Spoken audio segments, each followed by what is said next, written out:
Welcome to villain virtual learning network में आपका स्वागत है। Subject business study, session number 1।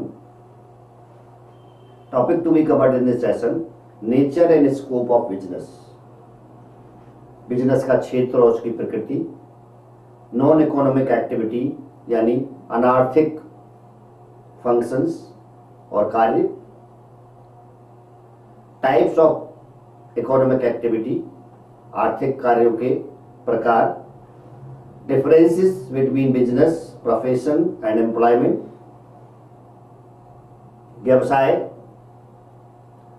रोजगार और प्रोफेशंस के अंदर difference, characteristics of business, business की विशेषताएं, उद्देश्य, ये सभी इस सेशन में हम आपको बताने वाले हैं।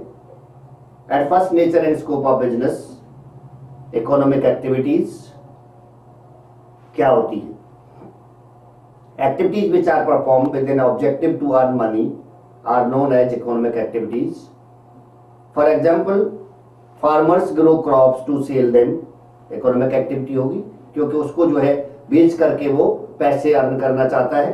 अ फैक्ट्री और office employees work and get wages और सैलरीज, कि हम काम करते हैं और उसके अगेंस्ट में हमें सैलरी मिलती है, इकोनॉमिक एक्टिविटी हुई। Business person earn profit through buying and selling of goods और services, these activities are also economic activities. Non economic activities means अनार्थिक कार्य, activities which are not perform to earn money but to get some satisfaction, ऐसे काम जिनके करने से आपको money नहीं मिलती है, पैसे नहीं मिलते, बल्कि आपको सेटिस्फैक्शन मिलता है, उनको हम नॉन इकोनॉमिक एक्टिविटीज यानी अनार्थिक कार्य कहते हैं। These activities are perform to discharge social obligation, सामाजिक ऑब्लिगेशन को डिस्चार्ज करने के लिए, फॉर फिजिकल फिटनेस और for recreation etcetera. People visiting places of worship, providing relief to the victims of floods and earthquake, engaging in sports activities, gardening, listening to radio or watching television are few examples of non-economic activities. Types of economic activities. Number 1, business यानी व्यवसाय। Business refers to an occupation in which goods and services are produced and sold in return of money. Business क्या होता है? ऐसा कार्य जहां पर या ऐसा व्यवसाय जहां पर गुड्स या सर्विसेज को प्रोड्यूस किया जाता है, बनाया जाता है और फिर उसको जो है मनी के बदले में बेच दिया जाता है, रुपीज के बदले में बेच दिया जाता है, उसे हम बिजनेस कहते हैं। It is carried out in a regular basis with a prime objective of making profit, और इसका जो ऑब्जेक्टिव यानी जो उद्देश्य होता है वो प्रॉफिट अर्न करना होता है। और बिजनेस जो है रेगुलर बेसिस पर चल रहा होना चाहिए। Mining, manufacturing, trading, transporting, storming, banking and insurance are example of business activities. Now profession, a person may not be an expert in every field, so we require service of others who specialize in one field or other. For example, we need the services of doctors for our treatment, lawyers to get legal support, etc. They are all engaged in profession. That means profession एक ऐसा occupation होता है जो कि एक special skills वाले person उसे कर पाते हैं। फॉर एग्जांपल जैसे डॉक्टर्स हैं, स्पेशल स्किल्स होती है, एमबीबीएस की स्टडी करते हैं, उसके बाद जो है उनको डिजीज की जानकारी होती है और उसको वही क्योर कर पाते हैं। सेम चार्टर्ड अकाउंटेंट होते हैं जो कि आपके अकाउंट्स तैयार करते हैं और सही तरीके से एक्यूरेसी लाते हैं, fair, true and fair view जो है वही बता पाते हैं, कोई दूसरा पर्सन नहीं बता पाता, तो वो भी एक प्रोफेशन है। सेम एज लॉयर, जो वकील होते हैं, कानून की पूरी जानकारी होती है और कानून के जो भी प्रोविजंस होते हैं, लीगल प्रोविजंस जिनको कहा जाता है, उन सबको जो है वो हम लोगों को गाइड करते हैं उन प्रोविजन के थ्रू, और इसलिए हम उनको प्रोफेशनल बोलते हैं और उनके जो वर्क होता है, उनका जो कार्य होता है, उसको हम प्रोफेशन कहते हैं। Profession refers to an occupation which require specialized knowledge and training to pursue it, and primary objective of every profession is to provide services. A professional body regulates every profession. हर profession के लिए एक professional body होती है जो कि code of conduct लागू करने के लिए उनको राइट होता है।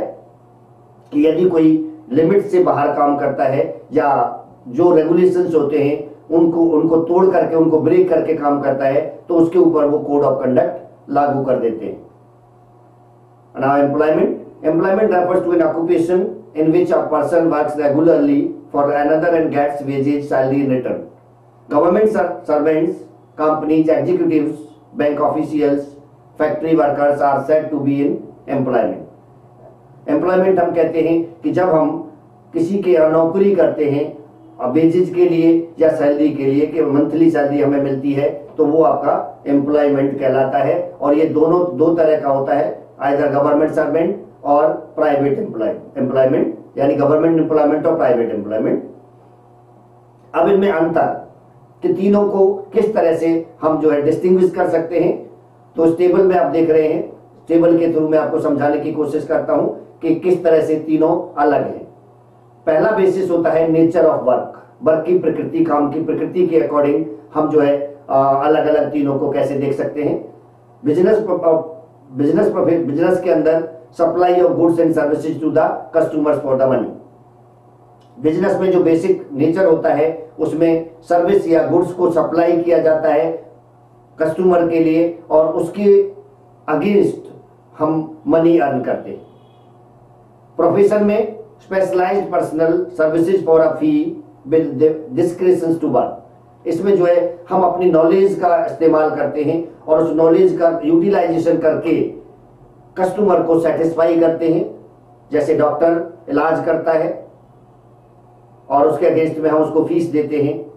चार्टर्ड अकाउंटेंट वेरीफाई करता है हमारे अकाउंट्स को, उसके अगेंस्ट में हम उसको फीस देते हैं। लॉयर्स जो है, वकील जो होता है, वो हमें सर्विस प्रोवाइड करता है, कानूनी सलाह देता है और उसके अगेंस्ट में भी हम उसको फीस देते हैं। तो वो जो है प्रोफेशन होता है।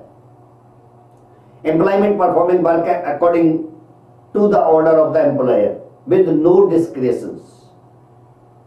एम्प्लॉयमेंट के अंदर जो पर्सन्स होते हैं वो जो है एम्प्लॉयर के अकॉर्डिंग उनको वर्क करना होता है, काम करना होता है, और उनको अपना कुछ भी इनपुट नहीं देना होता। तो ये तीनों के अंदर पहला डिफरेंस। दूसरा डिफरेंस होता है क्वालिफिकेशन का। क्वालिफिकेशन उसकी नॉलेज, एजुकेशन। बिजनेस के लिए कोई मिनिमम क्वालिफिकेशन की आवश्यकता नहीं होती है, जबकि प्रोफेशन के लिए education and training is a specific field is necessary. यानी प्रोफेशन के लिए एजुकेशन और ट्रेनिंग इन दोनों की आवश्यकता होती है। एम्प्लॉयमेंट के लिए स्पेशलाइज्ड नॉलेज जरूरी नहीं होती in all cases. Her case में स्पेशलाइज्ड नॉलेज की जरूरत नहीं है, बल्कि फिजिकल वर्क की जरूर आवश्यकता होती है। कैपिटल, बिजनेस में जो है कैपिटल इन्वेस्टमेंट की जरूरत होती है according to the nature, size and skills of the business. Profession में लिमिटेड कैपिटल की जरूरत होती है, बहुत ज्यादा कैपिटल की जरूरत नहीं होती, जबकि एम्प्लॉयमेंट के अंदर कोई भी कैपिटल की आवश्यकता नहीं होती है। बिना कैपिटल के आप एम्प्लॉयमेंट कर सकते हैं। चौथा डिफरेंस होता है motivation. Earning profit from sale of goods and providing services to the customer. इसका मोटिवेशन होता है प्रॉफिट अर्न करना। कैसे अर्न करना? सेल या सर्विसेज को प्रोवाइड करना कस्टमर को, ये उसका मुख्य उद्देश्य होता है। प्रोफेशन में fix professional fees for service rendered, इसके लिए हम प्रोफेशन करते हैं। और सैलरी में फिक्स्ड वेजेज और सैलरी के लिए हम जो है एम्प्लॉयमेंट करते हैं। Then risk, that means expectation of loss. There is risk of loss, profit are uncertain. व्यापार के मामले में रिस्क जरूर होती है और प्रॉफिट जो है अनिश्चित होती है, कभी ज्यादा हो सकती है तो कभी कम हो सकती है। लेकिन प्रोफेशन के मामले में fixed income liability for negligence of duty. Profession के मामले में आपकी इनकम फिक्स्ड होगी। हाँ, लायबिलिटी भी हो सकती है, कब होगी? जब आप अपनी ड्यूटी को नेग्लिजेंसी से करेंगे, दैट मीन्स लापरवाही से जो है आप काम करेंगे तो लायबिलिटी हो सकती है, अदरवाइज आपको लायबिलिटी नहीं होगी, किसी भी तरह का की देनदारी या उत्तरदायित्व तो नहीं होगा। जबकि एम्प्लॉयमेंट में रेगुलर फिक्स्ड वेजेज या सैलरी आपको मिलेगी और रिस्क जीरो होगी। Code of conduct, 6 difference. No specific code of conduct is required in the business. Business के लिए किसी भी तरह का स्पेसिफिक कोड ऑफ कंडक्ट जरूरी नहीं है। प्रोफेशन में rigid professional code of conduct to maintain high standard of profession.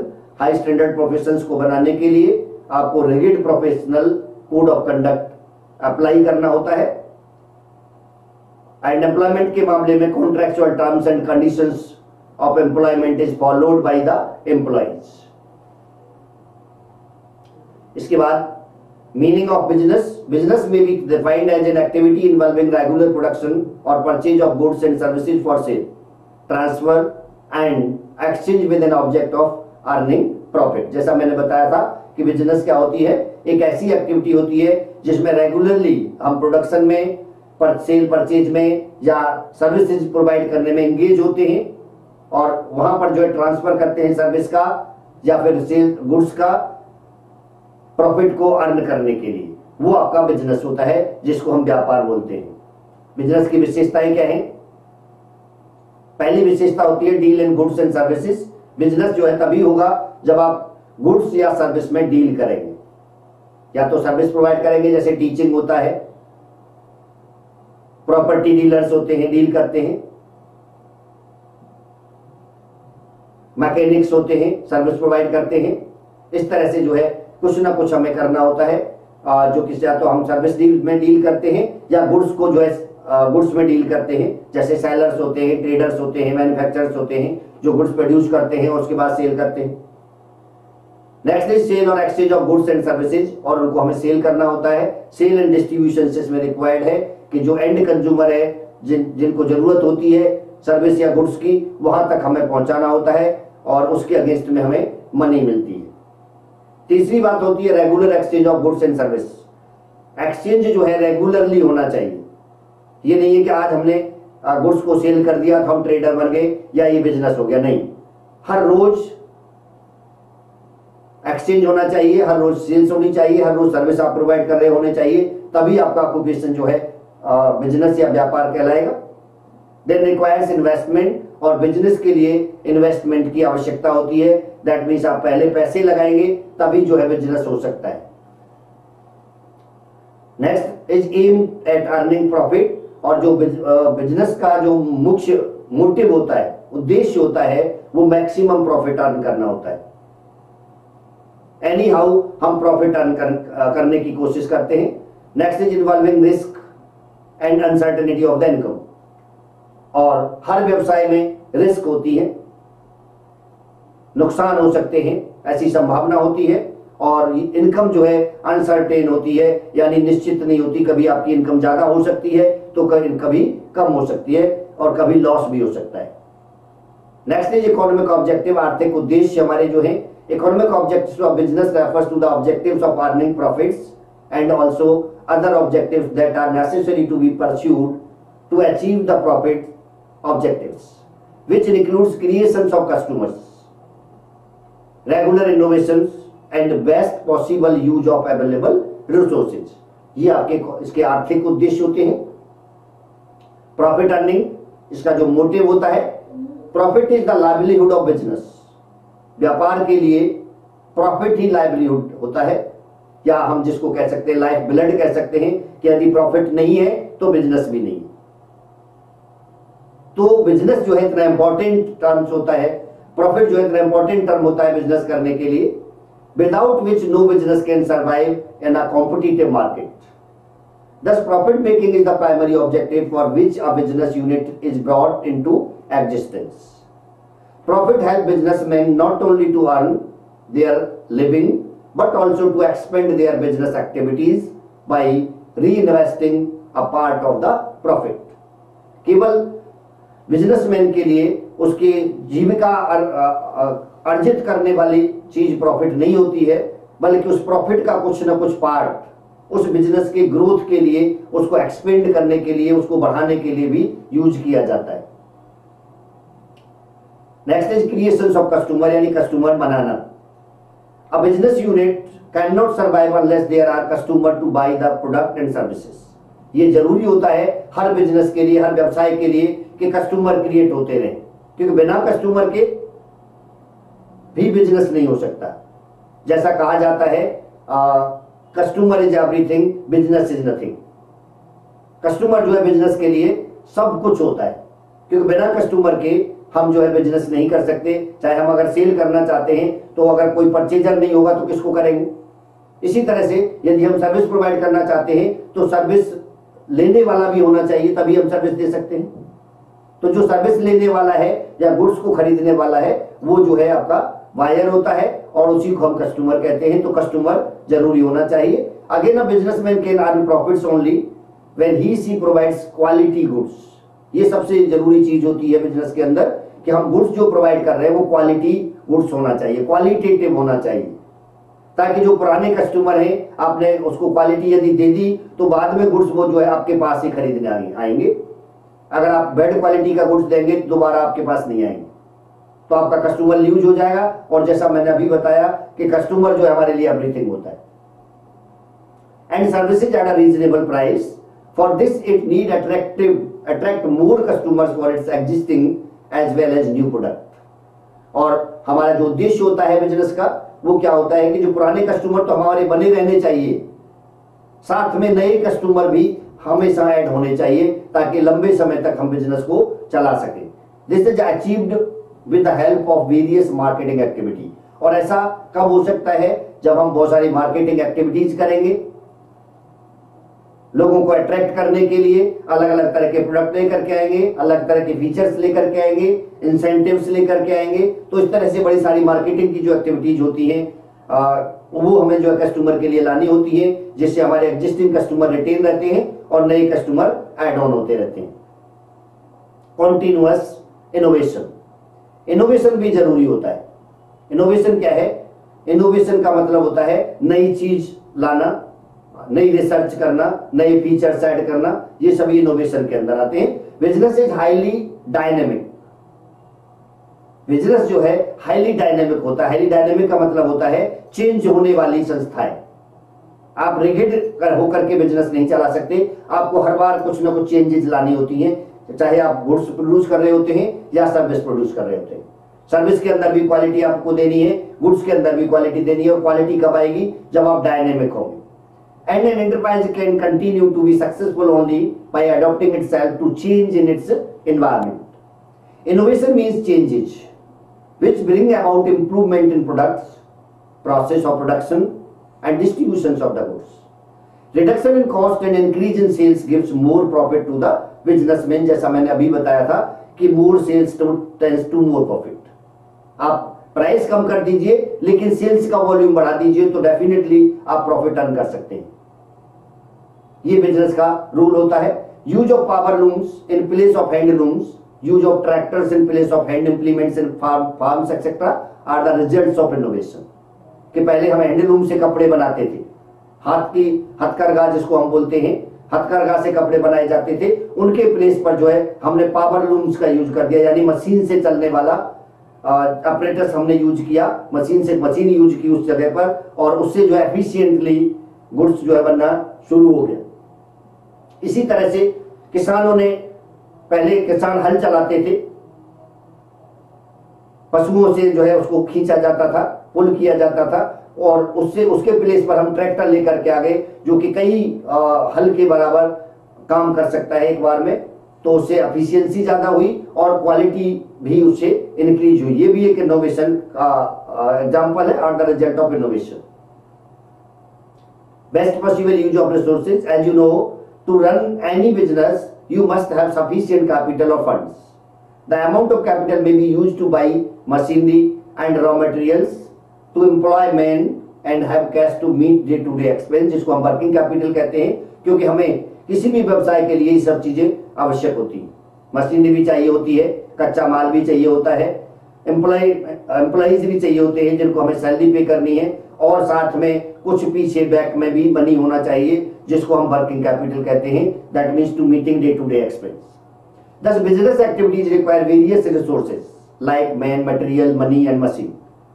This objective can be achieved by employing efficient workers, making full use of machines and minimizing wastage of raw materials. And our social objectives of the business business के कुछ और objective होते हैं profit के अलावा, जिसमें एक आपका महत्वपूर्ण ऑब्जेक्टिव होता है सोशल ऑब्जेक्टिव, जिसमें हम सोसाइटी को खुश रखने के लिए हमें क्या करना चाहिए।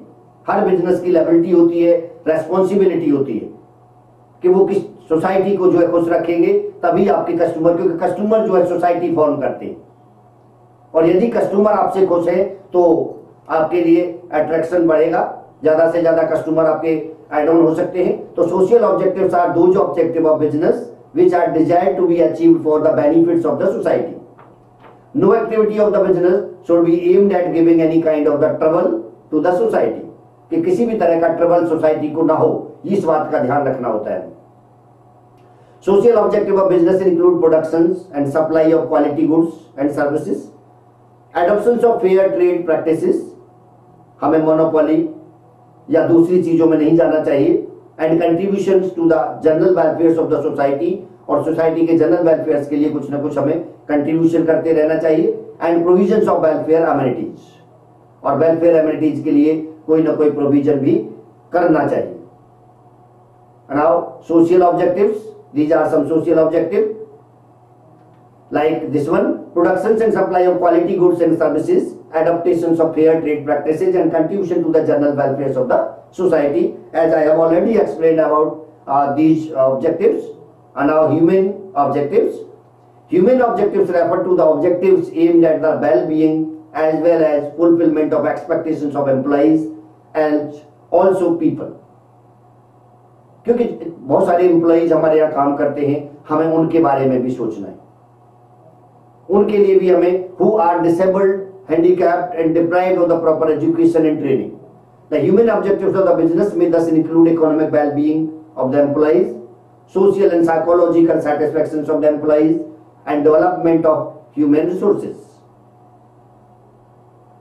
And in summary, human objectives are economic well-being of employee, social and psychological satisfaction of employee, and development of the human resources. These three are the main objectives of human beings by the business. Well-being of socially and economically backward peoples, इनके लिए भी हमें कुछ ना कुछ करते रहना चाहिए। इसके बाद नेशनल ऑब्जेक्टिव के व्यवसाय का जो है वो देश के लिए क्या उद्देश्य होता है। Being an important part of the national economy, every business must have the objective of fulfilling the national goals and aspirations. The following are the national objectives like creations of employment. अगर हमने business शुरू किया है तो business जो है definitely business require several kinds of skilled और non skilled peoples. तो बिजनेस जो है पहला नेशनल ऑब्जेक्टिव पूरा करता है एम्प्लॉयमेंट दे करके, लोगों को रोजगार प्रोवाइड करता है। Second is promotion of social justice, और सामाजिक न्याय को प्रमोट करना चाहिए, या बिजनेस हमेशा सामाजिक न्याय को प्रमोट करता है।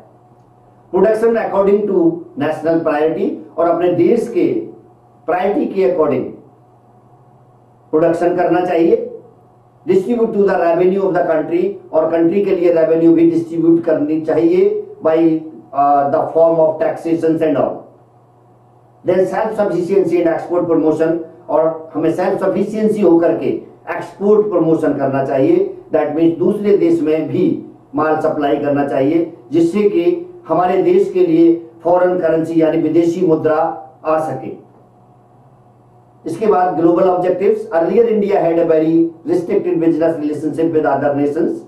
अगर 1991 से पहले का हम इतिहास देखें तो जो है काफी रिस्ट्रिक्शंस हमारे बिजनेस में, हमारे इंडिया के साथ में अदर नेशंस के साथ जो होते थे।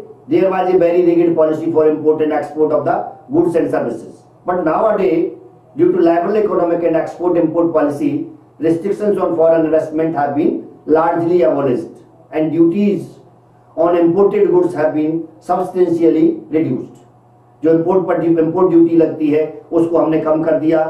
बहुत सारे restrictions थे जहां पर हमें लाइसेंसिंग पॉलिसी में सुधार किया, लाइसेंस लेने पड़ते थे, अप्रूवल लेने पड़ते थे गवर्नमेंट ऑफ इंडिया से या RB reserve bank of India से। उन सबको हमने 1991 में लगभग रूप से हटा दिया है, और जो इंपोर्ट ड्यूटी थी उसको कम कर दिया है, एक्सपोर्ट ड्यूटी को बिल्कुल खत्म कर दिया है। This changes has brought about increase competition in the market, और इससे जो है मार्केट के अंदर कंपटीशन बढ़ गया है। और कंपटीशन बढ़ने से पूरे संसार का भला होता है। Today, because of globalization, the entire world has become a big market. Goods produced in one country are readily available in other countries, जिससे आपका स्टैंडर्ड ऑफ लिविंग भी बढ़ता है कि जब कोई एक नेशन गुड्स प्रोड्यूस कर रहा है तो वो गुड्स जो है सभी नेशन में अवेलेबल हो जाता है, क्योंकि वो जो है एक्सपोर्ट कर पाते हैं। क्यों कर पाते हैं? Being globalization. So to face the competition in the global market, every business has certain objectives in mind, which may be called the global objectives. In summarizing form, raise general standard of living. Global objective से जो है general standard of living बढ़ता है। Growth of business activities across national border makes available quality goods at reasonable prices all over the world. The people of one country get to use similar types of the goods that people in other countries are using. This improve the standard of living of people, जो मैंने अभी आपको बताया था कि जब एक country produce करती है और दूसरी कंट्री में उस तरह का गुड्स प्रोड्यूस नहीं होता तो वो भी उसको यूज करते हैं और उससे जो लोगों का स्टैंडर्ड ऑफ लिविंग इंप्रूव होता है। Next is reduce disparities among Nations. Business should help to reduce disparities among the rich and poor nations of the world by expanding its operations. By way of capital investment in developing as well as underdeveloped countries, it can foster their industrial and economic growth. जो disparities है हमारी nations के बीच में, disparities यानी असमानता जो है वो भी खत्म हो जाती है। Next one is make available globally competitive goods and services. कि कॉम्पिटिटिव गुड्स जो है और सर्विसेज जो है सभी जगह पर अवेलेबल हो जाती हैं ग्लोबल ऑब्जेक्टिव से। So business should produce goods and services which are globally competitive and have huge demand in foreign markets. This will improve the image of the exporting country and also earn more foreign exchange for the country. Now social reasonability of business. We all know that people engage in business to earn profit, ऐसा जैसा कि मैंने पहले भी बताया है। However, profit making is not the sole of functions of the business.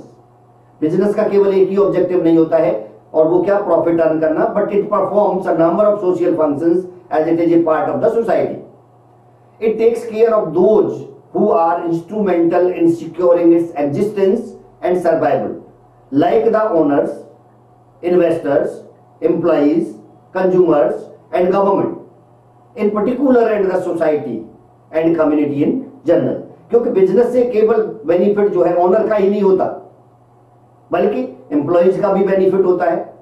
Investors जहां से हमने बोरोइंग करके पैसे लगा रखे हैं उनका भी बेनिफिट होता है, उनको इंटरेस्ट मिलता है। कंज्यूमर्स के लिए गुड्स मिलता है, गवर्नमेंट के लिए टैक्स मिलता है।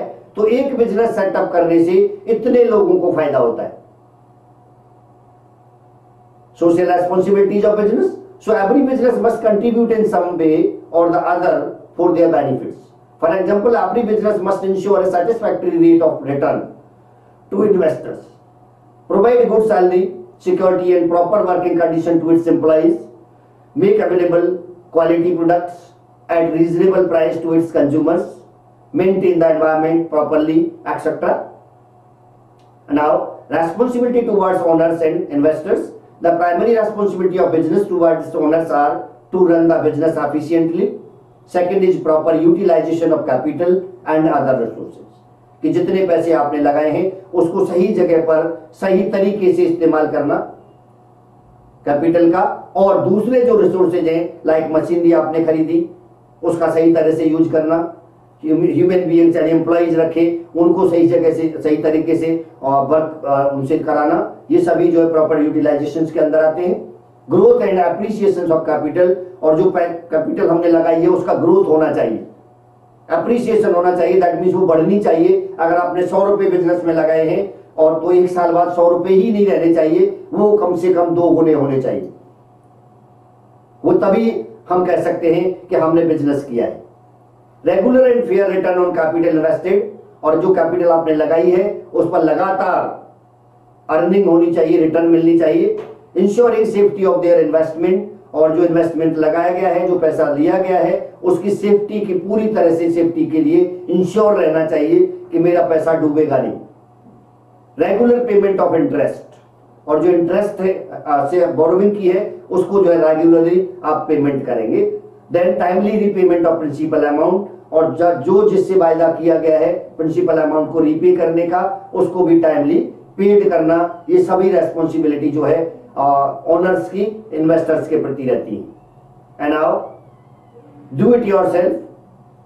कुछ क्वेश्चंस जो हैं जो आपके एग्जामिनेशन के पॉइंट ऑफ व्यू से बनाए गए हैं, वो क्या है। पहला क्वेश्चन, व्हाट इज बिजनेस। पहले आपको बिजनेस को बताना है, बिजनेस होती क्या है, how it is differ from profession, और ये जो है प्रोफेशन से कैसे भिन्न है। Second question, what is employment, what are its characteristic. Employment क्या होता है और उसकी विशेषताएं क्या होती है, ये आपको बताना है। That's it from session number 1। Thank you.